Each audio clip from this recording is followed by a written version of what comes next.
ವಿರಾಜಪೇಟೆಗೆ ಮುಖ್ಯಮಂತ್ರಿ ಸಿದ್ದರಾಮಯ್ಯನವರ ಆಗಮನ. ನಗರ ಕಾಂಗ್ರೆಸ್ ವತಿಯಿಂದ ಪೂರ್ವಭಾವಿ ಸಭೆ. ಕರ್ನಾಟಕ ರಾಜ್ಯದ ಮುಖ್ಯಮಂತ್ರಿಗಳಾದ ಸಿದ್ದರಾಮಯ್ಯ ಕೊಡಗು ಜಿಲ್ಲೆಯ ವಿರಾಜಪೇಟೆ ನಗರಕ್ಕೆ ಆಗಮಿಸುತ್ತಿರುವ ಹಿನ್ನೆಲೆಯಲ್ಲಿ ವಿರಾಜಪೇಟೆ ನಗರ ಕಾಂಗ್ರೆಸ್ ಅಧ್ಯಕ್ಷರಾದ ಮಾದಂಡ ತಿಮ್ಮಯ್ಯ ಅವರ ಅಧ್ಯಕ್ಷತೆಯಲ್ಲಿ ಪೂರ್ವಭಾವಿ ಸಭೆ ನಡೆಸಲಾಯಿತು. ಶಾಸಕ ಎಎಸ್ ಪೊನ್ನಣ್ಣನವರ ಗೃಹ ಕಚೇರಿಯಲ್ಲಿ ನಡೆದ ಸಭೆಯಲ್ಲಿ ಹಲವು ನಿರ್ಧಾರಗಳನ್ನು ಕೈಗೊಳ್ಳಲಾಯಿತು. ಸಮಾವೇಶ ಯಾವತ್ತೂ ಮಾಡಿರಲಿಲ್ಲ. ಅಫ್ಕೋರ್ಸ್ ಬಂದು ಹೋಗೋದ್ರ ಆನ್ ದಿ ವೇ ಬಂದು ಹೋಗ್ತಾ ಇದ್ರು. ಆದ್ರೆ ವಿರಾಜಪೇಟೆಗೆ ಅಂತ ಹೇಳಿ ಮುಖ್ಯವಾಗಿ ಅಷ್ಟು ಇಂಪಾರ್ಟೆನ್ಸ್ ಕೊಟ್ಟು ಇವಾಗ ಅದೊಂದು ಇಂಪಾರ್ಟೆನ್ಸ್ ಕೊಟ್ಟಿದ್ರಿಂದಾಗಿ ನಮ್ಮೆಲ್ಲರಿಗೂ ಇದೊಂದು ಆಪರ್ಚುನಿಟಿ ನಾನು ಹೇಳಲಿಕ್ಕೆ ಇಷ್ಟಪಡ್ತೀನಿ. ಮತ್ತೆ ಮೊದಲನೇದಾಗಿ ನಾನು ನಮ್ಮ MLA ಅವರಾದಂತಹ ಎಸ್ ಪೊನ್ನಣ್ಣ ಅವರಿಗೆ ಧನ್ಯವಾದ ಕೊಡಲಿಕ್ಕೆ ಇಷ್ಟಪಡ್ತೀನಿ ಈ ಒಂದು ಸಂದರ್ಭದಲ್ಲಿ. ಯಾಕೆಂತಂದ್ರೆ ನಮ್ಮ ಕರ್ನಾಟಕದ ಒಂದು ಮ್ಯಾಪ್ ಅಲ್ಲಿ ವಿರಾಜಪೇಟೆಗೆ ಅಷ್ಟು ಒತ್ತು ಕೊಟ್ಟು ಇವಾಗ ವಿರಾಜಪೇಟೆಯಲ್ಲಿ ನಮ್ಮ ಮಾನ್ಯ ಮುಖ್ಯಮಂತ್ರಿಗಳು ಬಂದು ಸಮಾವೇಶ ಮಾಡೋದಂದ್ರೆ ಹಲವಾರು ತರದಲ್ಲಿ ನಮಗೆ ಅದು ಉಪಯೋಗವಾಗ್ತದೆ. ಬರೀ ಒಂದು ಪೊಲಿಟಿಕಲಿ ಅಲ್ಲ, ಇನ್ಫ್ಯಾಕ್ಟ್ ನಮ್ಮ ಏರಿಯಾದಲ್ಲಿ ಬಿಸ್ನೆಸ್ ವೈಸ್ ಆಗ್ಲಿ, ಬಹಳಷ್ಟು ಬೇರೆ ಬೇರೆ ಮಾಹಿತಿ ಮಾಧ್ಯಮಗಳಲ್ಲಾಗ್ಲಿ ಬಹಳಷ್ಟು ಬೇರೆ ಬೇರೆ ತರದಲ್ಲಿ ನಾವು ಹೈಲೈಟ್ ಆಗ್ತೀವಿ ವಿರಾಜಪೇಟೆ ನಗರ. ಯಾಕೆಂದ್ರೆ ಬಹಳಷ್ಟು ಬಾರಿ ಗೋಣಿಕೊಪ್ಪದಲ್ಲಿ ಬಂದಿದ್ರು, ಒಳ್ಳೆ ದೊಡ್ಡ ದೊಡ್ಡ ಲೀಡರ್ಸ್ ಗೋಣಿಕೊಪ್ಪಕ್ಕೆ ಬಂದಿದ್ರು. ಮಡಿಕೇರಿ ಅಂತೂ ನಾರ್ಮಲ್ ಆಗಿದೆ ಬರೋದು, ಆದ್ರೆ ವಿರಾಜಪೇಟೆಗೆ ಮೊದಲನೇ ಬಾರಿ.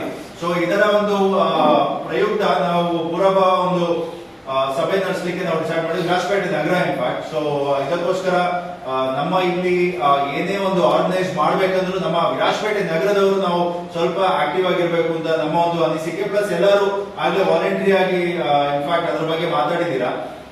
ಸೊ ನಾವು ಕಳೆದ ಒಂದು ಕಮಿಟಿ ಮೀಟಿಂಗ್ ಅಲ್ಲಿ ನಾವು ಇನ್ಫ್ಯಾಕ್ಟ್ ಕಮಿಟಿಗಳನ್ನ ಮಾಡಿದ್ವಿ. ಇನ್ಫ್ಯಾಕ್ಟ್ ಯಾವುದು ಹಲವಾರು 4 ಕಮಿಟಿಗಳನ್ನ ಮಾಡಿದ್ವಿ. ಅದು 4 ಕಮಿಟಿ ಯಾವ ಕಮಿಟಿ ಮಾಡಿ ಮುಖ್ಯಮಂತ್ರಿಗಳ ಆಗಮನದ ಹಿನ್ನೆಲೆಯಲ್ಲಿ ಹಲವು ಉಪಸಮಿತಿಗಳನ್ನು ರಚಿಸಲಾಯಿತು.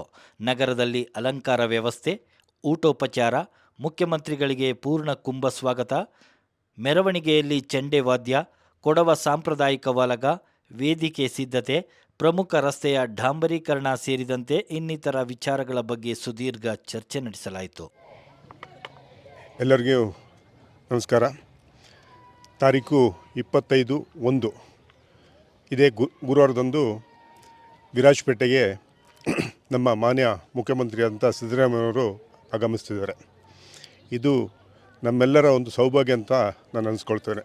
ಏಕೆಂತೇಳಿದ್ರೆ ಕಳೆದ 1 ವರ್ಷದ ಹಿಂದೆ ಆಗ ವಿರೋಧ ಪಕ್ಷದ ನಾಯಕರಾಗಿದ್ದಂಥ ಸಿದ್ದರಾಮಯ್ಯವರು ಮಡಿಕೇರಿಗೆ ಆಗಮಿಸುವಂಥ ಸಂದರ್ಭದಲ್ಲಿ ಅವರಿಗೆ BJPಯವರು ಮೊಟ್ಟೆ ಹೊಡೆಯೋದರ ಮುಖಾಂತರ ಅವ್ರನ್ನ ಸ್ವಾಗತ ಮಾಡಲಿಕ್ಕೆ ಹೊರಟಿದ್ರು. ಆದರೆ ಅವತ್ತೇ ಒಂದು ಪಣವನ್ನು ತೊಟ್ಟಿದ್ರು, ಶಪಥಗಳನ್ನು ಕೂಡ ಮಾಡಿಕೊಂಡಿದ್ರು. ಯಾಕೆಂದರೆ ಮುಂಬರುವ ವಿಧಾನಸಭೆ ಚುನಾವಣೆಯಲ್ಲಿ 2 ಕ್ಷೇತ್ರದಲ್ಲಿ BJPಯನ್ನು ಮುಕ್ತ ಮಾಡ್ತೇನೆ, ಕಾಂಗ್ರೆಸ್ ಗೆಲ್ಸ್ತೇನೆ ಅಂತ ಹೇಳುವಂಥ ವಿಶ್ವಾಸ ಕೂಡ ಅವರು ಹೇಳಿದರು. ನಮ್ಮಲ್ಲಿರುವಂಥ ಎಲ್ಲ ಕಾರ್ಯಕರ್ತರು ಒಗ್ಗಟ್ಟಿನಲ್ಲಿ ದುಡಿದು ಇವತ್ತು ನಮ್ಮದೇ ಸರ್ಕಾರ, ನಮ್ಮದೇ ಶಾಸಕರು 2 ಕ್ಷೇತ್ರದಲ್ಲಿ ಇವತ್ತಿದ್ದಾರೆ. ಅದಕ್ಕೆ ನಾನು ನಮ್ಮ ಮುಖ್ಯಮಂತ್ರಿ ಸಿದ್ದರಾಮಯ್ಯನಿಗೆ ಅಭಿನಂದನೆಗಳನ್ನು ಸಲ್ಲಿಸ್ತಾ ಇದ್ದೇನೆ. ಯಾಕೆಂತಂದರೆ ಇವತ್ತು ಅವರು ಬರ್ತಿದ್ದಾರೆ ಅಂತ ಹೇಳಿದ್ರೆ ನಮ್ಮಲ್ಲೆಲ್ಲರಿಗೂ ಒಂದು ಉರುಪು ಕೂಡ ಇದೆ. ಯಾಕೆಂದರೆ ಇವತ್ತು ವಿರಾಜಪೇಟೆಗೆ ಮೊದಲ ಬಾರಿಗೆ, ಯಾಕೆಂದರೆ ನನಗೆ ಗೊತ್ತಿರೋಂಗೆ ಸುಮಾರು 20 ವರ್ಷದಿಂದ ಇಲ್ಲಿ ಯಾವುದೇ ಮುಖ್ಯಮಂತ್ರಿಯವರು ಬರಲಿಲ್ಲ. ಇದು ಮೊದಲನೇ ಬಾರಿಗೆ ಬರ್ತಿದ್ದಾರೆ. ಅವರಿಗೆ ನಾನು ಸ್ವಾಗತವನ್ನು ಕೂಡ ಬಯಸಲಿಕ್ಕೆ ಇಷ್ಟಪಡ್ತಿದ್ದೇನೆ. ಯಾಕೆಂದರೆ ನಮ್ಮಲ್ಲಿರುವಂಥ ಎಷ್ಟೊಂದು ಕನಸುಗಳು, ಯಾಕೆಂದರೆ ನಿರಂತರವಾಗಿ ನಾವು 20 ವರ್ಷ ಸೋತ್ಕೊಂಡು ಬಂದಿದ್ದೆವು ಇಲ್ಲಿಗೆ. ಇವಾಗ ನಮಗೆ ಒಂದು ಅಧಿಕಾರ ಸಿಕ್ಕಿದೆ, ಕಾಂಗ್ರೆಸ್ ಸರ್ಕಾರ, ನಮ್ಮದೇ ಆದಂಥ ಒಂದು MLA, ಇಲ್ಲಿ ಒಂದು ಅಭಿವೃದ್ಧಿ ಆಗುತ್ತೆ ಅಂತ ಹೇಳುವಂಥ ಎಲ್ಲ ಭರವಸೆಗಳನ್ನು ನಾವು ಇವತ್ತು ಇಟ್ಕೊಂಡಿದ್ದೇವೆ. ಇವರು ಬರುವಂಥ ಸಂದರ್ಭದಲ್ಲಿ ನಮ್ಮದೇ ಅಂತ ಅನೇಕ ಯೋಜನೆಗಳಿದೆ, ಕೆಲಸ ಕಾರ್ಯ ನಡೆಯುವಂಥ ವಿಚಾರಗಳು ಇದೆ, ನಡೀತೆ ಅಂತ ಹೇಳುವಂಥ ಭರವಸೆ ಕೂಡ ನಮ್ಮಲ್ಲಿದ್ದಾರೆ. ಯಾಕೆಂದರೆ ಒಂದು ಉತ್ತಮ ಶಾಸಕರು ಕೂಡ ನಮಗೆ ಸಿಕ್ಕಿದ್ದಾರೆ. ಎಸ್ ಪೊನ್ನಣ್ಣವರು ಇವತ್ತು ಎಲ್ಲ ಜನರ ಜೊತೆಗೆ ಬೆರೆಯುವಂಥ ವ್ಯವಸ್ಥೆಗಳು ತಾವೆಲ್ಲ ನೋಡಿರಬೇಕು. ಎಲ್ಲ ಪ್ರತಿ ದಿವಸ ಅವರ ಮನೆಗೆ ಕೂಡ ಒಂದು 300ರಿಂದ 400 ಜನ ಪ್ರತಿ ದಿವಸ ಬರುವಂಥ ವ್ಯವಸ್ಥೆ ಕೂಡ ಇದೆ. ಸಂಜೆ ಕೂಡ ಅಷ್ಟೇ, ದಿನ ಕೇವಲ ಒಂದು 3 ಗಂಟೆ ನಿದ್ರೆ ಮಾಡುವಂಥ ವ್ಯವಸ್ಥೆ ಬಿಟ್ಟರೆ ಉಳಿದಂತೆ ಎಲ್ಲ ಸಂದರ್ಭದಲ್ಲಿ ಕೆಲಸ ಮಾಡಿ ಜನರಿಗೆ ಒಂದು ಸಮಾಧಾನಗೊಳಿಸುವಂಥ ವ್ಯವಸ್ಥೆಯಲ್ಲಿ ಹೊರಟಿದ್ದಾರೆ. ಇವತ್ತು ಬರುವಂಥ ದಿವಸಗಳಲ್ಲಿ ಸಿದ್ದರಾಮಯ್ಯವನ್ನು ನಾವು ಎಲ್ಲ ರೀತಿಯಲ್ಲೂ ಒಳ್ಳೆಯ ರೀತಿಯಲ್ಲಿ ಒಂದು ಬರಮಾಡಿಕೊಳ್ಬೇಕು, ಅವ್ರ ಜೊತೆಗೆ ನಾವು ಬೆರೀಬೇಕು ಅನ್ನೋ ಒಂದು ಆಸೆಯಿಂದ ನಾವು ಇವತ್ತು ಎಲ್ಲ ಕೆಲಸ ಕಾರ್ಯಗಳನ್ನು ಮಾಡ್ತಿದ್ದೇವೆ. ಇವಾಗ ತಾವು ನೋಡಿರಬೇಕು, ನಮ್ಮ ಗ್ರೌಂಡ್ ಕೆಲಸ ಆಗಿರ್ಬೋದು, ಇಲ್ಲಿ ಗುಂಡಿ ಬಿದ್ದಂಥ ರಸ್ತೆಗಳಾಗಿರ್ಬೋದು, ಅದನ್ನೆಲ್ಲ ಮುಚ್ಚುವಂಥ ವ್ಯವಸ್ಥೆ ಕೂಡ ಹೊರಟಿದ್ದಾರೆ. ಶಾಸಕರು ಅದಕ್ಕೆ ಸೂಚನೆ ಕೂಡ ನೀಡಿದ್ದಾರೆ. ಏನು ಸಿದ್ದರಾಮಯ್ಯನವರು 25ನೇ ತಾರೀಕಿಗೆ ಬರುವಂಥ ಸಂದರ್ಭದಲ್ಲಿ ರಸ್ತೆಯಲ್ಲಿ ಯಾವುದು ಗುಂಡಿಗಳಿದೆ ಅದು ಮುಚ್ಚುವಂಥ ಕೆಲಸ ಕೂಡ ಆಗುತ್ತೆ. ನಮ್ಮಲ್ಲಿರುವಂಥ ಪಟ್ಟಣದಲ್ಲಿರುವಂಥ ಗುಂಡಿಗಳಾಗಿರ್ಬೋದು, ನಮ್ಮ ಈ ಗ್ರೌಂಡಲ್ಲಿರುವಂಥ ಈ ಜಾಗದಲ್ಲಿ ಬರುವಂಥ ವ್ಯವಸ್ಥೆಗಳಿರ್ಬೋದು, ಉತ್ತಮವಾದ ವ್ಯವಸ್ಥೆಗಳು ಆಗುತ್ತೆ. ಕಾರ್ಯಕರ್ತರು ಸುಮಾರು ಒಂದು 10,000 to 15,000 ಜನಸಂಖ್ಯೆ ಕೂಡ ಸೇರುವಂಥ ಭರವಸೆನೂ ಕೂಡ ನಾವು ಇಟ್ಕೊಂಡಿದ್ದು ಅಂತ ಹೇಳಲಿಕ್ಕೆ ಇಷ್ಟಪಡ್ತಾ ಇದ್ದೀನಿ. ನಮಸ್ಕಾರ, ನನ್ನ ಹೆಸರು ಮಾದಂಡ ತಿಮ್ಮಯ್ಯ. ನಾನು ವಿರಾಜಪೇಟೆ ನಗರ ಅಧ್ಯಕ್ಷನಾಗಿ ಕಾರ್ಯನಿರ್ವಹಿಸ್ತಾ ಇದ್ದೀನಿ. ಇವಾಗೇನು ನಮ್ಮ ಸನ್ಮಾನ್ಯ ಮುಖ್ಯಮಂತ್ರಿಗಳಾದ ಸಿದ್ದರಾಮಯ್ಯನವರು ವಿರಾಜಪೇಟೆಗೆ ಆಗಮಿಸುವಂತಹ ಏನು ಪ್ರೋಗ್ರಾಮನ್ನು ಇಟ್ಕೊಂಡಿದ್ದಾರೆ, ಮುಖ್ಯವಾಗಿ ನಾನು ನಮ್ಮ ಕ್ಷೇತ್ರದ MLA ಅವರಿಗೆ ನಾನು ಧನ್ಯವಾದ ಕೋರ್ಲಿಕ್ಕೆ ಇಷ್ಟಪಡ್ತೀನಿ. ನಮ್ಮ ಎಲ್ಲ ಜನತೆಯ ಒಂದು ವತಿಯಿಂದ ನಾನು ಧನ್ಯವಾದ ಕೋರ್ಲಿಕ್ಕೆ ಇಷ್ಟಪಡ್ತೀನಿ. ಯಾಕೆಂದರೆ ಇಷ್ಟು ವರ್ಷಗಳಿಂದ ನಾವು ಒಂದು ಮುಖ್ಯಮಂತ್ರಿ, ನಮ್ಮ ಕರ್ನಾಟಕದ ಮುಖ್ಯಮಂತ್ರಿ ನಮ್ಮ ವಿರಾಜಪೇಟೆಗೆ ಬರೋದು ಅಂತಂದರೆ ಇಷ್ಟು ವರ್ಷಗಳಿಂದ ಯಾವುದು ಅದು ಸಾಧ್ಯವಾಗದಂಥ ಒಂದು ಕಾರ್ಯವಾಗಿತ್ತು. ಇವತ್ತು ನಮ್ಮ ಕ್ಷೇತ್ರದ MLA ಅವರ ಒಂದು ಕಡೆಯಿಂದ ಇವಾಗ ಮುಖ್ಯಮಂತ್ರಿಯವರು 25ನೇ ತಾರೀಕಿಗೆ ಬರ್ತಾ ಇದ್ದಾರೆ. ಸೊ ಈ ಒಂದು ಸಂದರ್ಭದಲ್ಲಿ ನಾವು ಇದನ್ನು ಒಂದು ಬಹಳಷ್ಟು ಮೆಮೊರೇಬಲ್ ಟೈಮ್ ಮಾಡಬೇಕು ಅಂತ ನಮ್ಮ ಸಮಿತಿ ಹಾಗೂ ನಮ್ಮ ಕ್ಷೇತ್ರದ ಎಲ್ಲ ಜನರು ಇವಾಗ ತಾನೇ ನಮ್ಮ ಬ್ಲಾಕ್ ಅಧ್ಯಕ್ಷರಾದ ರಂಜಿ ಪೊಣಚ್ನವರು ನಿಮಗೆ ಅದರ ಬಗ್ಗೆ ವಿಚಾರ ಹೇಳಿದ್ರು. ಆದರೆ ನಾವು ಈ ಒಂದು ದಿನನ ನಾವು ಒಂದು ಮೆಮೊರೇಬಲ್ ಡೇ ಮಾಡಲಿಕ್ಕೋಸ್ಕರನೇ ಬಹಳಷ್ಟು ಇವಾಗ ಕೆಲಸಗಳನ್ನು ಶುರುವಾಗಿದೆ. ಮುಖ್ಯವಾಗಿ ನೀವು ಇವತ್ತು ನೋಡಿರ್ಬೋದು, ಒಂದು ಪೂರ್ವಭಾವಿ ಸಭೆನ ಒಂದು ಆಯೋಜಿಸಿದ್ದೀವಿ.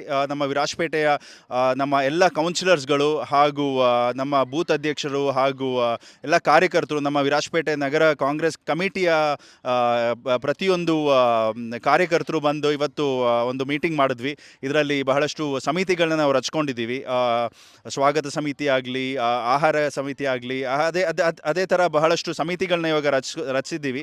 ಪ್ರತಿಯೊಬ್ಬರಿಗೂ ಅವರ ರೆಸ್ಪಾನ್ಸಿಬಿಲಿಟಿಗಳನ್ನ ನಾವು ಹೇಳಿದ್ದೀವಿ, ಅಂದರೆ ಒಂದು ಅಕೌಂಟಬಿಲಿಟಿ ಇರಲಿ ಅಂತ. ಈ ಒಂದು ಸಂದರ್ಭದಲ್ಲಿ ನಾವು ನಮ್ಮ ಮಾನ್ಯ ಮುಖ್ಯಮಂತ್ರಿ ಬರುವಂಥ ಸಂದರ್ಭದಲ್ಲಿ ಇದೊಂದು ಸಕ್ಸಸ್ಫುಲ್ ಒಂದು ಪ್ರೋಗ್ರಾಮ್ ಆಗಲಿ ಅಂತ ನಾವೆಲ್ಲ ಬಯಸಿ, ಅದಕ್ಕೆ ನಾವು ಇವಾಗ ಏನೇ ನೆಕ್ಸ್ಟ್ ಮುಂದಿನ ದಿನಗಳಲ್ಲಿ ಪ್ರತಿಯೊಂದು ನಿಮಿಷವೂ ಅದರ ಬಗ್ಗೆ ಹಾಗೂ ಅದರ ಕಡೆ ಇನ್ಫ್ಯಾಕ್ಟ್ ನಾವು ನಿರ್ವಹಿಸಿ ಹಾಗೂ ಇದನ್ನು ಒಂದು ಸಕ್ಸಸ್ಫುಲ್ ಈವೆಂಟ್ ಮಾಡಲಿಕ್ಕೋಸ್ಕರ ನಾವು ನೋಡ್ತಾ ಇದ್ದೀವಿ. ಧನ್ಯವಾದ. ವಿರಾಜಪೇಟೆ ನಗರಕ್ಕೆ ಮೊದಲ ಬಾರಿ ಮುಖ್ಯಮಂತ್ರಿ ಸಿದ್ದರಾಮಯ್ಯನವರ ಆಗಮನದ ಹಿನ್ನೆಲೆಯಲ್ಲಿ ಇವರನ್ನು ಪಕ್ಷದ ವತಿಯಿಂದ ಚೌಕಿ ಸರ್ಕಲ್ನಲ್ಲಿ ಅದ್ದೂರಿ ಸ್ವಾಗತ ಕೋರುವ ಮೂಲಕ ನೂರಾರು ಮಹಿಳೆಯರು ಪೂರ್ಣಕುಂಭ ಸ್ವಾಗತದೊಂದಿಗೆ ವೇದಿಕೆಗೆ ಕರೆತರಲು ನಿರ್ಧಾರ ಕೈಗೊಳ್ಳಲಾಯಿತು. ನಾನು ರಾಜೇಶ್ ಪದ್ಮನಾಭ್ ಅಂತ ವಿರಾಜಪೇಟೆ ಪುರಸಭೆ ಸದಸ್ಯನಾಗಿದ್ದೇನೆ. ಇವತ್ತಿನ ದಿನ 25ನೇ ತಾರೀಕು ಇದೇ ತಿಂಗಳು ಗುರುವಾರ ನಮ್ಮ ರಾಜ್ಯದ ಘನವತ್ತ ಮುಖ್ಯಮಂತ್ರಿ ಅವರು ಆಗಮಿಸ್ತಿದ್ದಾರೆ. ಅವರು ನಮಗೆ ಪೊಲೀಸ್ ಮಾಹಿತಿ ಪ್ರಕಾರ ಗಾಲ್ಫ್ ಗ್ರೌಂಡಲ್ಲಿ ಅವರ ಹೆಲಿಕಾಪ್ಟರ್ ಲ್ಯಾಂಡಿಂಗ್ ಆಗುತ್ತೆ. ತದನಂತರ ವಿರಾಜಪೇಟೆಗೆ ಅವರು ಆಗಮಿಸ್ತಾರೆ. ಆಗಮಿಸುವ ಸಂದರ್ಭದಲ್ಲಿ ಚೌಕಿಯಲ್ಲಿ ಅವರಿಗೆ ಒಂದು ಪೂರ್ಣ ಕುಂಭದ ಸ್ವಾಗತವನ್ನು ಕೋರ್ತಾ ವಿರಾಜಪೇಟೆಯ ಸಮಸ್ತ ನಾಗರಿಕರು ಮತ್ತು ಎಲ್ಲ ಸುತ್ತಮುತ್ತಲಿನ ನಮ್ಮ 3 ಬ್ಲಾಕಿನ ಸಾರ್ವಜನಿಕರು ಇಲ್ಲಿ ಸೇರುವಂಥ ನಿರೀಕ್ಷೆ ಇದೆ.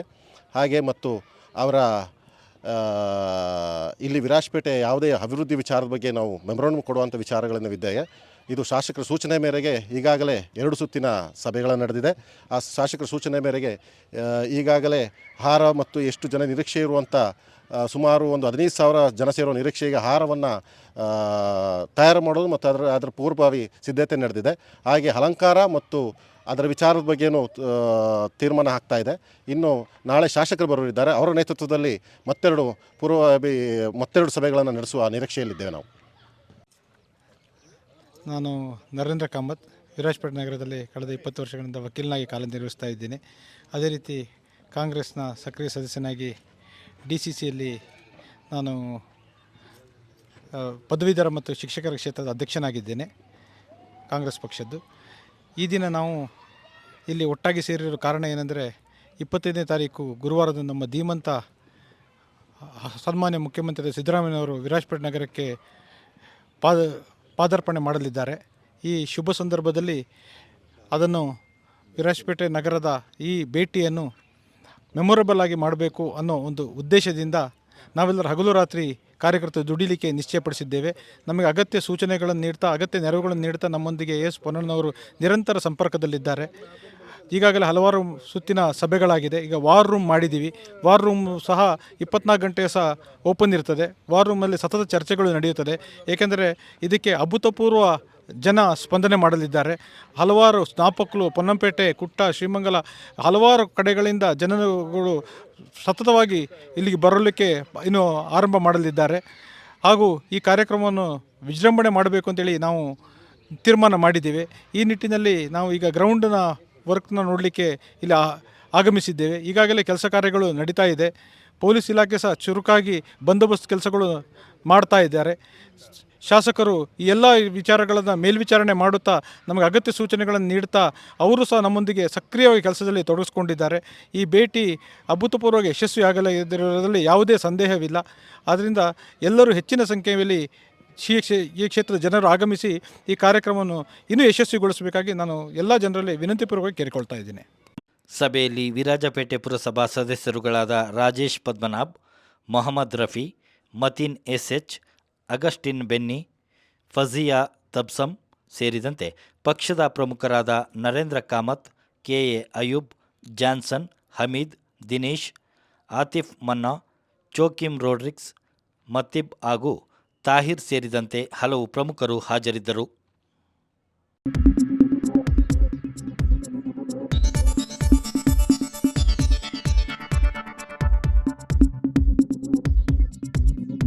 ನಾನು ನಿಮ್ಮ ಜಗದೀಶ್, ಕೊಡಗು ಧ್ವನಿ ಡಿಜಿಟಲ್ ಮೀಡಿಯಾದಿಂದ.